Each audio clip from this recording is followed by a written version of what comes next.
बीस न्यूज 24/7 का हर दर्शकों को सादर प्रणाम, जोहार, सलाम। दर्शकों के अमेरिकी राष्ट्रपति डोनाल्ड ट्रंप का ईरान युद्ध के कारण अमेरिकी नौसेना का विमान वाहक पोतों पर दबाव बढ़ गया है।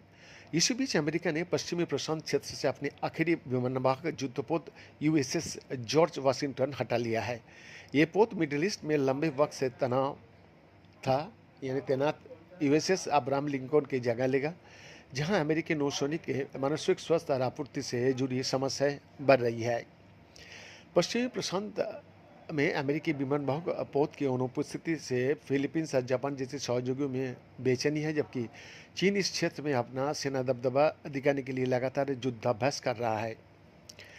यूएसएस जॉर्ज वाशिंगटन प्रशांत क्षेत्र छोड़कर मिडिल ईस्ट के लिए रवाना हो गया है। इसका मुख्य उद्देश्य यूएसएस अब्राहम लिंकन को राहत देना है, जिसकी वापसी में तय थी, लेकिन ईरान के खिलाफ अभियानों के कारण उसकी तैनाती बढ़ा दिया गया।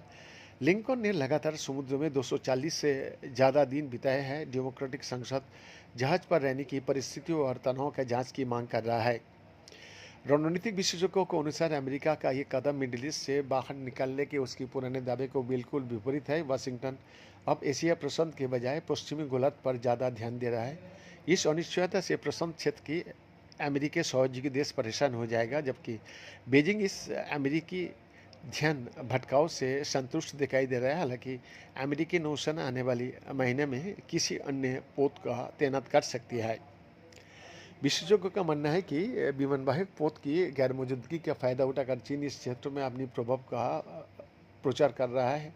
चीन ये संदेश देने की कोशिश कर रहा है कि पश्चिमी प्रशांत में अमेरिका अब बड़ी ताकत नहीं रहा और वो सहयोगियों की सुरक्षा की गारंटी नहीं ले सकता।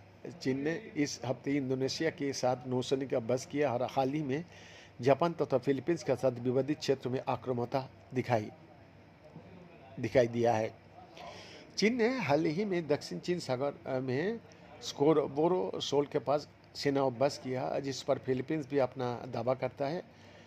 इसके अतिरिक्त एक चीनी गाइडेड मिसाइल विध्वंसक ने जापान की दक्षिणी द्वीप आकिनोटोरी के पास लाइव फायर अभ्यास किया था। अमेरिका स्पेशल ऑपरेशंस कमांड के प्रमुख एडमिरल फ्रैंक ब्रैडली ने मनीला पहुंचकर सहयोगियों को भरोसा दिलाया कि अमेरिका विशेष बल संयुक्त अभ्यास बढ़ाने के लिए पूरी तरह तैयार है। Exclusive report.